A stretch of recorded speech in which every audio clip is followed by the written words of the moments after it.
King's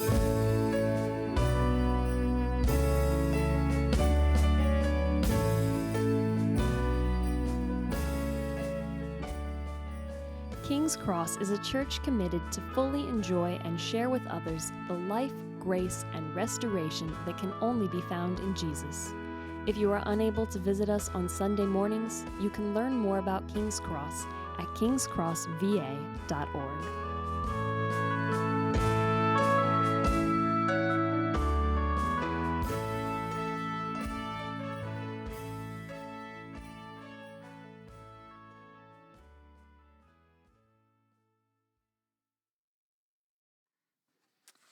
Our scripture reading this morning comes from Matthew chapter 20, verses 17 to 34. You can find that on page 8 in your worship guide.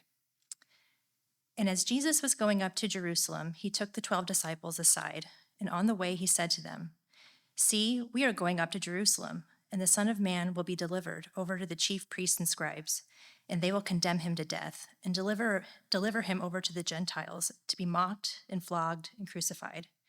And he will be raised on the third day." Then the mother of the sons of Zebedee came up to him with her sons, and kneeling before him, she asked him for something. And he said to her, "What do you want?" She said to him, "Say that these 2 sons of mine are to sit, one at your right hand and one at your left in your kingdom." Jesus answered, "You do not know what you are asking. Are you able to drink the cup that I am to drink?" They said to him, "We are able." He said to them, "You will drink my cup, but to sit at my right hand and at my left is not mine to grant, but it is for those for whom it has been prepared by my Father." And when the 10 heard it, they were indignant at the 2 brothers. But Jesus called them to him and said, "You know that the rulers of the Gentiles lord it over them, and their great ones exercise authority over them. It shall not be so among you. But whoever would be great among you must be your servant, and whoever would be first among you must be your slave. Even as the Son of Man came not to be served, but to serve, and to give his life as a ransom for many." And as they went out of Jericho, a great crowd followed him, and behold, there were 2 blind men sitting by the roadside. And when they heard that Jesus was passing by, they cried out, "Lord, have mercy on us, Son of David." The crowd rebuked them, telling them to be silent, but they cried out all the more, "Lord, have mercy on us, Son of David." And stopping, Jesus called them and said, "What do you want me to do for you?" They said to him, "Lord, let our eyes be opened." And Jesus, in pity, touched their eyes, and immediately they recovered their sight and followed him. This is the word of our Lord. Some of us are more sensitive to this than others. But have you ever been in a restaurant and someone commits a faux pas, nice restaurant, talking loudly on their phone, being obnoxious in some way? Again, some of us are more sensitive to these things than others. Or at an event where you're in a conversation and someone says something that's just inappropriate, like asking how much money someone makes. It's a faux pas. In French, it's a false step. And again, some people are more sensitive to this than others, but I don't know if you detected as Taylor was reading that there are a couple of faux pas in this passage. One of them's pretty significant. I'll tell you it now. The other one I'll ask you to wait on. The significant one is, you know that in verses 18 and 19, Jesus is talking about something that's really solemn. He's talking about his death. I mean, he'll rise again on the third day, but clearly the focus is his death. And right after verse 19, I mean, look at verse 20. I mean, how many minutes exist between verse 18 and verse 19? I mean, there's no answer in Scripture, but it seems like verse 20 comes pretty quickly. And this is the faux pas. Jesus has just shared something that's very solemn. And almost right on the heels of that, a mother and her 2 boys come and they go before Jesus, and they, for lack of a better word, they lobby for their future. A mom comes and she has 2 boys, and she lobbies for the future of these 2 boys. Almost like she's looking for an inside track. I mean, we're going to see that really it's not the mom, it's the boys. But do you see the faux pas? right from 19 into 20, we get something that we just shouldn't see. Absolutely inappropriate thing to say to Jesus when he's just said that he is about to die.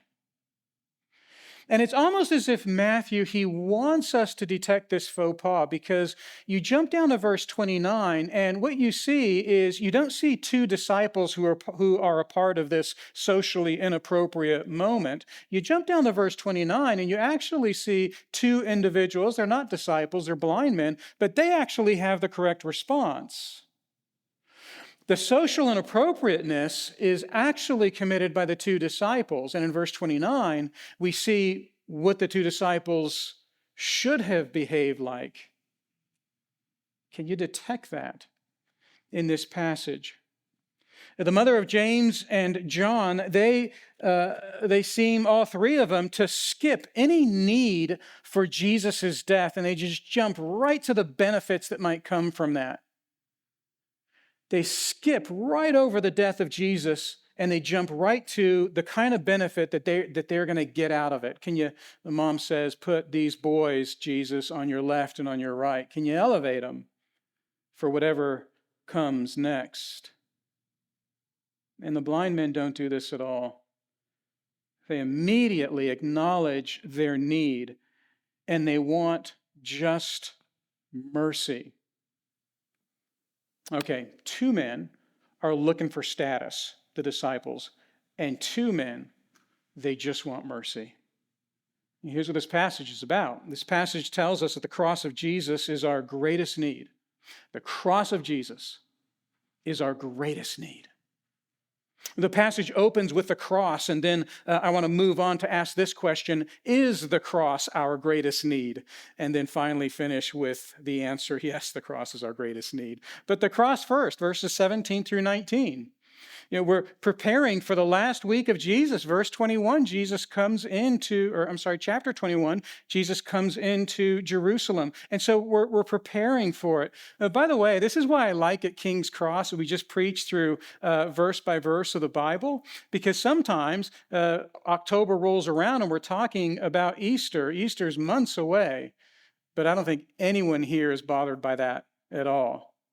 But Jesus, he says now for the third time that he is going to die and rise again on the third day. Matthew chapter 16, Matthew chapter 17, those are the first two opportunities. And now Jesus is here doing it again. But when Jesus shares this time about his death and resurrection, he expands the image. He actually tells us more. Surely the disciples in a moment don't pick up on this. Jesus is telling us just a little bit more than he has told us before. And notice in verse 18 that he will be delivered to the highest religious court. That word deliver is new here. He'll be delivered to the highest religious court, and they're going to condemn him to death. You see that also in verse 18? Deliver and condemn, that hasn't been mentioned before, but here it is. Jesus is turning up the volume on what is about to happen. And this is new as well. Verse 19 says he's going to be delivered over to the Gentiles. It's not going to be just the religious leaders. It's going to be Gentile authorities, which may as well be the same thing as saying world authorities. They're going to deliver him over to the Gentiles. And verse 19 ought to have stood out amazingly to the disciples, but we don't have the scriptural evidence that it actually did. But look at verse 19. Jesus says that he will be mocked and flogged and crucified. Raised again on the third day, this would be the third time they've heard that. But mocked, flogged, crucified. Visceral vocabulary. Everything right here says what ought to happen is the disciples stop and gather around Jesus and comfort him in the upcoming suffering. The details are specific and deliberate. But there are always those people in a very nice restaurant who pick up their cell phone and jabber loudly at the table right next to you. And that's what we get to see on the heels of this information about the cross. Is the cross really our greatest need? We're going to look at verses 20 through 28 here, but just think about that. Is the cross really, Christian, your greatest need?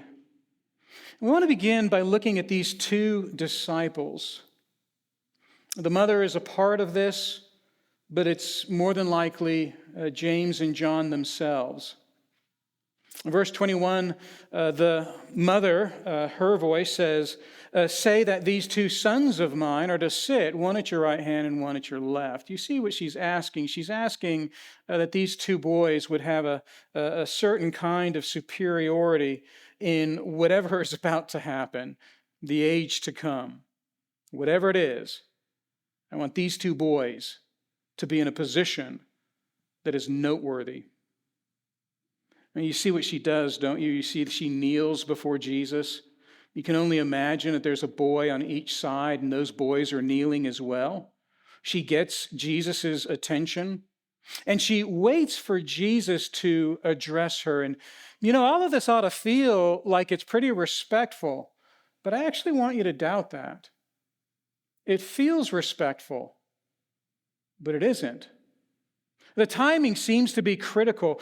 Jesus has just said that he will die, and then they begin to make that ascent to Jerusalem. They would be heading in an upward direction, making their way to Jerusalem. And it seems as though these two disciples are putting the pieces together, looking for a right opportunity to catch Jesus, make this little deal. It's got to stand out, but it also has to be pretty natural.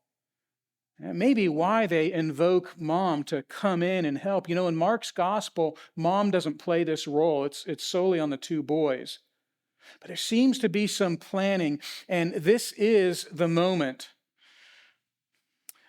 I don't know if you remember this, but these two kids, they stand out for a pretty significant reason.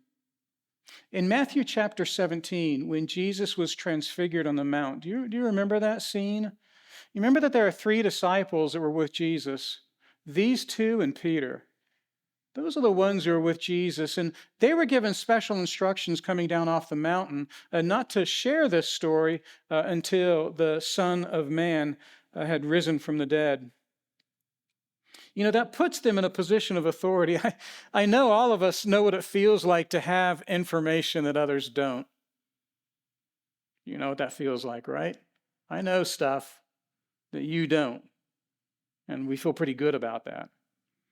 And these two, James and John, if they can line up their stories, they got a plan that if they do something, they can guarantee for themselves a kind of authority before anyone else gets in there. Who's going to get in there? Peter, fully.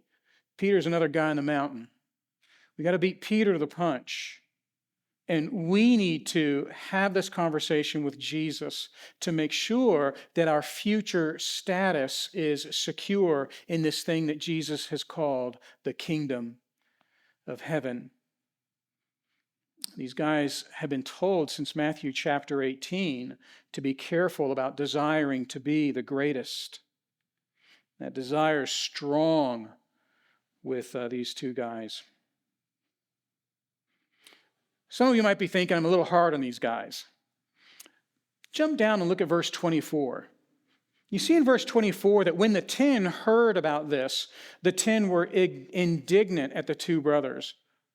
Here we're coming to a climax of Christianity. Here's a great moment. And what are the disciples doing? 2 of them are vying for some kind of status, and the other 10 are indignant. In the Greek, it means they're shuddering in anger at these 2 disciples. They're getting to that climax of Christianity, and everything seems to be falling apart. I've thought a lot about what exactly would be a good application for what it is that these two disciples are after. What exactly did James and John want? The first thing I thought about is and again, I don't know why I thought this, but I thought about a memorandum of intent. Does anyone know what that is? Is it just weird that came to my mind? You know, it's almost as if what these guys are looking for is they're looking for some kind of soft obligation that they're going to get something good in the future. To sit at the right hand and the left hand of Jesus, that's clearly an issue of status and authority. And they're almost saying to Jesus, look, just at least think about it. You don't have to sign the contract immediately, but let's make some kind of soft obligation. I don't know why I thought about that, but I did. The next thing I thought about by way of application is I thought about anyone who might try and cash in on Christianity. I thought about earlier in the history of America when it actually meant something for your business prospects and for your civic stature if you were a member of a certain church. There was a time where that was the case in America, that if you were a member of a certain church, then, you know, it was a good thing for your political career, a good thing for your business. To be a member of a church was actually important, but is that the case at all now? Now Christianity feels like a liability. There are no perks to being a Christian at all. And if there's no perks to being a Christian at all, then maybe there's no application in the slightest for what these two disciples are trying to do. But there is an application. You know, we try and cash in on our Christianity a lot. You know that this is a passage addressed to Christians. This is an in-house matter. This sin of the mother and the two boys, it's an in-house matter. And Christians will sometimes assume that Christianity's great purpose is to be there for their success. What is the purpose of Christianity? Well, the purpose of Christianity is to help me deal with my anxiety. That's why I'm a Christian. The purpose of Christianity is to help me be with a better company of people. That's why I'm a Christian. Or Christianity helps me deal with some private issues that I'm currently dealing with. That's what Christianity is about for me. Or Christianity is about keeping parents happy or other family happy. That's what Christianity is about. You know, this passage particularly has an angle for leaders. You see the reference to the way that Gentiles lord their leadership over others. There is a leadership application here. And leaders will sometimes try and cash in on their Christianity. I'm a Christian, therefore. I'm an elder, therefore. I'm a deacon, therefore. I've been here a long time, therefore. It's actually pretty common for us to take Christianity and convert it into chips, turn it into a kind of cash value. I've used this illustration here, I think, before, but I'm going to use it again. Don Carson wrote a little study guide on Philippians a long time ago, like 1996. And there's a phrase that he uses in this little book that has just stuck with me. And the phrase is this: Christians will sometimes tell God that they would only like $3 worth of the gospel, please. $3 worth. That's good enough for me. I need just enough of the gospel to make me happy. Just enough of the gospel to keep my family happy. Just enough of the gospel to be able to swim with a better group of people. Just enough of the gospel to get into the right school for my kids or the right country club for my passions. $3 ought to cover it. Maybe that'll stick in your mind as well. That's been in my mind for a long time. Don Carson says, oftentimes, we don't want so much of the gospel that we have to lose things that we like. I don't want the gospel to actually make me change my path.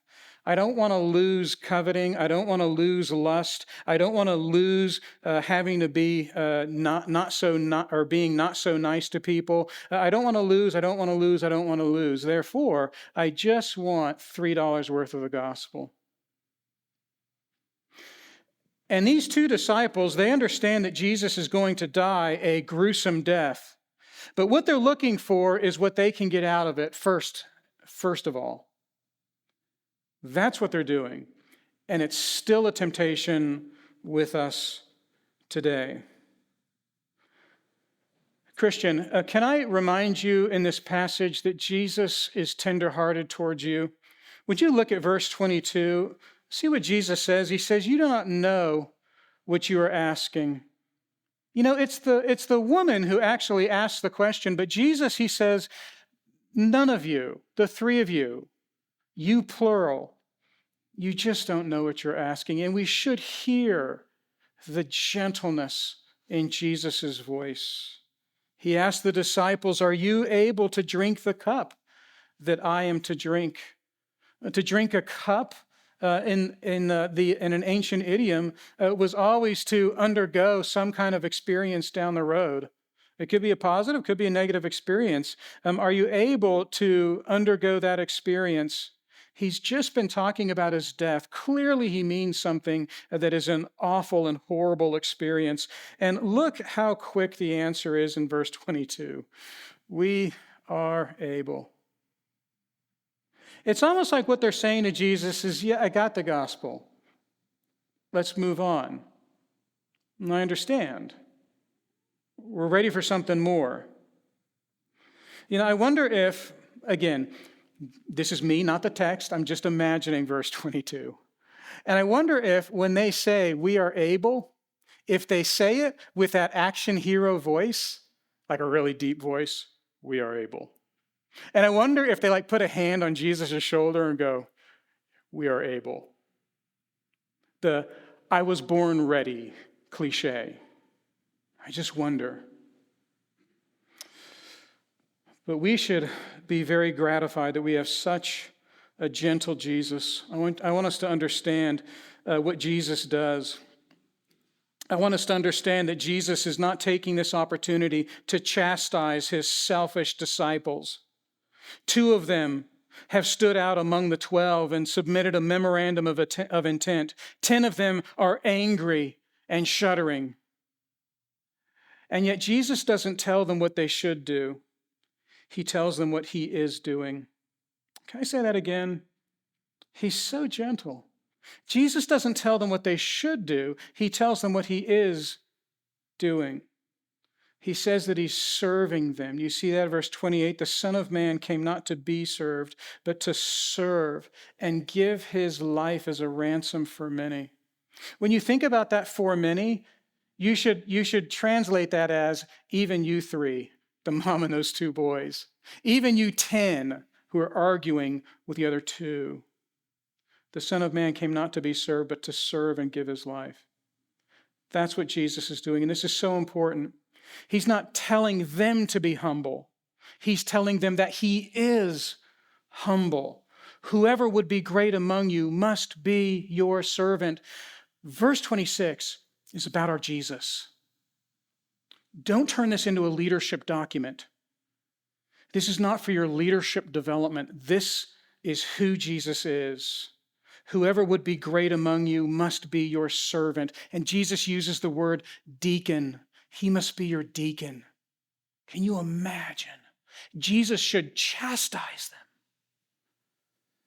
But he says, I'm here to be your deacon, your table waiter. He says in verse 27, whoever would be first among you must be your slave. Who is the first? Verse 27 is about Jesus. It's not about you becoming a better leader of others. You see, he doesn't tell them what they should do. He tells them what he is doing. He's telling them that what needs to be done, only he can do. He is a unique servant. He is a unique slave. Only he can drink the cup of condemnation. Only he can drink the cup of mocking. Only he can drink the cup of flogging and the cup of crucifixion. I wonder if we knew that this is how to deal with taking the cross for granted. Do you find yourself cashing in on Christianity, using it as your own tool? Well, Jesus has an instruction for us. Jesus would say to you, you must not realize that the highest way for Jesus to serve you is to die for you. Have you forgotten that? You talk about the gospel and Christianity. Is it something that you worked for and you paid for? And now you're just trying to use it to the best of your ability in a way that works best for you and those whom you love. You don't know how needy you are. He had to die for you. and you're trying to turn the gospel into a personal self-help tool. You must not know how great your need is. That's what Jesus is saying to the disciples. The Son of Man had to become your servant and die for you. That's how great your need is. We have this wonderful opportunity to see this in a really practical way in the third point, the last point of the sermon. Just look at verse 29. I've prepared us for understanding what it is that these two blind men are showing us. You want a lesson for what it looks like to really believe that the cross is your greatest need? You look at these two blind men, and these are the two men who counter the two disciples. At the very beginning of their journey, just leaving Jericho to make that ascent to Jerusalem, two voices ring out. Now notice you can't see these two because there's a large crowd, and the crowd is making their way up a narrow path between Jericho and Jerusalem. You can't see them also because they're seated. They're on the ground. You can't see these two, but you can hear them. And you hear them in verse 30. Screaming, "Lord, have mercy on us, Son of David." They're screaming for the mercy of the King of Jerusalem. And you notice how quickly the crowd rebukes them. Verse 31, the crowd stops them. By the way, if you were in the crowd, would that be you? Remember, some of us are more sensitive to faux pas than others. These two individuals represent a faux pas. It's socially unacceptable to scream like crazy people right now. And they're rebuked. And the rebuke in the mercy of God doesn't last. Because in verse 31, they cry out even louder, "Lord, have mercy on us, Son of David." I want you to notice, brothers and sisters, that these two are not strategizing how to catch Jesus's attention. These two are not feigning that they have a special kind of worshipful attitude to Jesus. These two are not calculating the kind of benefits that they can get after this Jesus does whatever he's got to do in Jerusalem. These two are unlike the woman and her boys in almost every way. Would you notice that Jesus didn't call out to the mother and her two boys, but he calls out to these two men? Jesus actually calls them. And do you see their question to him in verse 32? This Jesus' question to them in verse 32, "What do you want me to do for you?" That is so similar to what he said to the mother of those disciples. You remember her response? And look at their response. "Let our eyes be opened." Period. They go to the greatest need that they have. Let our eyes be opened. And Matthew is very clear that Jesus is full of pity on these two individuals. Now, there's four people here. Two disciples and two blind men. And this is what I want to offer to us as a conclusion. Look, those two disciples missed some stuff, didn't they? The two disciples missed that the death of Jesus is his service to them, that they need that death, and that only he can provide it. The disciples missed that he is the only one who can serve them, and he does so in his death.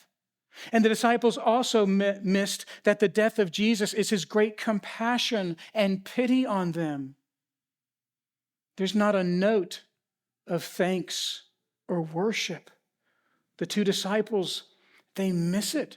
Jesus is their unique Savior who has to die for them, and Jesus is full of pity and compassion for them. But here's what they really missed. The two disciples missed that the death of Jesus is their greatest need. They don't need anything beyond the death of Jesus. And what happens with those two disciples, I'm calling a faux pas. I know that sounds strange, but the two disciples were willing to actually offend Jesus by letting him finish about his condemnation and crucifixion, catch his breath, and then ask him for a kind of status.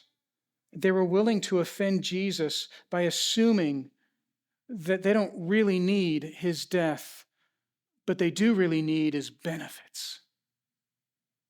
Are you willing to offend Jesus in cashing in on Christianity for something that you think is more important than the death that atones for your sin? You willing to do that? Or are you willing to commit this faux pas? This is our application for us. This is a great socially inappropriate thing to do because it's offensive to the world. When everyone else in the world is lunging to find hope and peace and happiness in everything but Jesus, their work, their family, their wealth. My brothers and sisters at King's Cross, would we be the ones who are not afraid of that faux pas? Would we be the ones who are willing to do that socially inappropriate thing, and rather than lunging for hope and peace and happiness in the things of this world, but rather crying out to Jesus that his death might be for us? Would that be our faux pas? We say no to the things of this earth because, well, the death of Jesus is our greatest need. And if you profess faith in him, he has indeed died for you, and he has died for me. Would you join me in prayer?